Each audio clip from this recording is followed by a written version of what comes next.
You hearing this Addison buzz, dude? You're creating it, yeah. A little bit. A little bit. Because all he really did was declare for the draft, and, that just got people's mind rolling like myself. But I did see a clip, and this, I think, was an interview with Pickett. That USC receiver, huh? Probably last year. Yeah. I think it was last year around draft time. Addison is the USC guy, right? No, he's more a Pitt guy. That's what people remember him by. That's the USC receiver, right? He did play USC. Is the USC He's guy? more of a Pitt guy, though. More of a Pitt guy. We were talking about AZ and what players are more AZ than the other teams. I don't remember that conversation. Addison's more Pitt I don't than remember USC. that conversation, There's man. no question. He smiles really hard when he's got that Trojans gear on. I have never seen him smile. I don't think it has that. anything to do with that. It's probably about the paper they're giving him. The way y'all say I smile harder in my Bills gear, I think Jordan Addison smiles a lot harder in that Trojans gear. He was singing "Fight On" real hard. He ain't never seen "Sweet Caroline" like that. That's all I'm saying. The way I seen that man singing "Fight On," I was like, wow. Oof. You would have thought that he grew up in this thing. Yeah. You have to send me the vet. I'll analyze it. Hey man. Yeah. But this Addison bus, here's why it could be a little bit more real as opposed to just, hey, let's bring in Addison for Kenny Pickett. Pickett said in this interview last offseason, whatever team I get drafted to, I'm going to be pounding the table for us to bring in Addison. Okay. He was talking about all the hard work Addison was putting in his freshman year and how he's like, and Pickett was like talking about himself, like, how detailed and how much work I put in. Like, Addison was there step by step with me. So he was like, dude, if Addison's there in the draft, whatever team I'm on, I hope we're looking at him.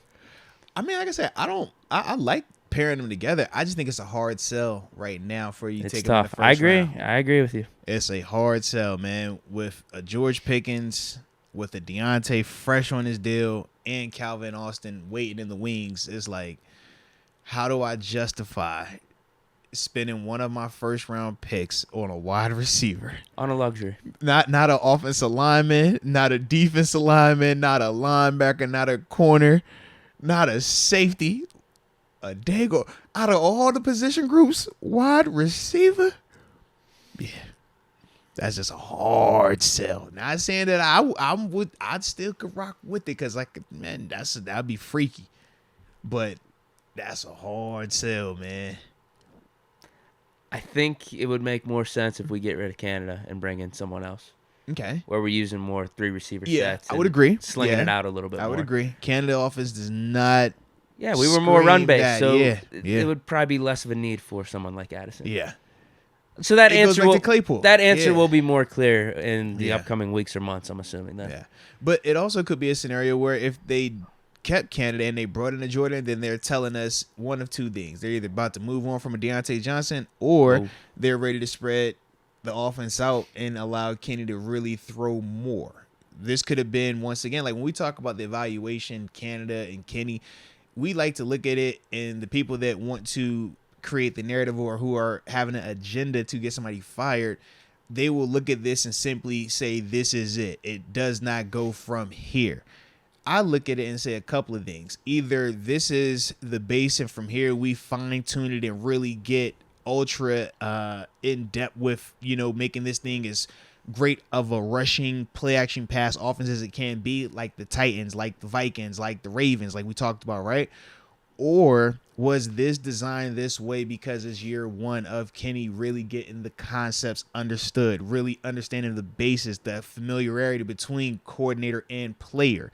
And now full offseason, because Kenny has not had an offseason where he's been the guy. Like Spillane said, Pickett's not coming in and saying, I'm the starter, we're running my plays. Okay, so now with a full offseason, Kenny and Matt Canada are going to sit down, and you know what they're going to talk about? Kenny, what plays did you like? Kenny, what plays didn't you like?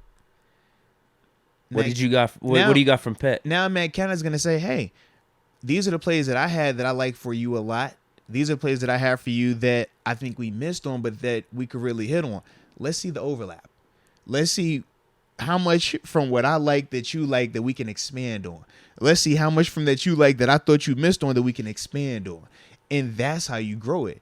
Once again, you're not going to get that if you fire Canada. You reset, you start right back over at zero with whoever you bring in. It doesn't matter the name.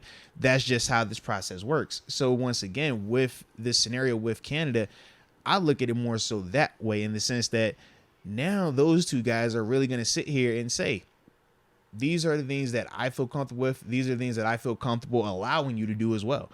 Hey, Kenny, man, you showed me that you execute the 2-minute offense. You showed me that you can do some of this. So you know what? Instead of waiting until the fourth quarter now, because we've been in stadiums, because we've seen this, and now we're going to get a full offseason, let's start working on this in April, in OTAs.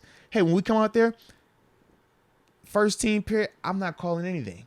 You call it. I'm going to give you, these are the 10 plays that you can call off, or these are the 15 plays that you can have on your menu. But you're calling them, all right? OTAs, every first team session, those first 10 to 15 plays, you're calling them every single time. And now I'm building a rapport. I'm building trust. I'm seeing him do it before it's live action in stadium. You never got that opportunity this offseason because of the dynamic, because that's how it's supposed to go. You can't just give the person the keys to the car before they've earned it. No, they got to earn it. They got to pay their dues. And that's what makes them respected, appreciated, and just be more accountable with their actions with it. And I think that now for Kenny, he's earned that. And I think that Matt Canada is going to look at him and feel very similar with that. But I don't think you're going to really be able to maximize on that element if you don't stick with it and allow those two dudes to grow in that vein. You know, like I said, that doesn't get talked about a lot, dude, but that is... You're preaching to the choir with me, dude. It just pops up. It's just like, yo, because I just see it. It's like, yo, everybody's on this, like, yo, we got to get them out of here, get them out. It's like, yo, I get the, like, why y'all would want to do that. But at the same time, like, yo, it's very just narrow-minded, short-sighted. It's like, bro, we are finally at a spot where it's like, yo, now we can really get a chance to see how much it can go.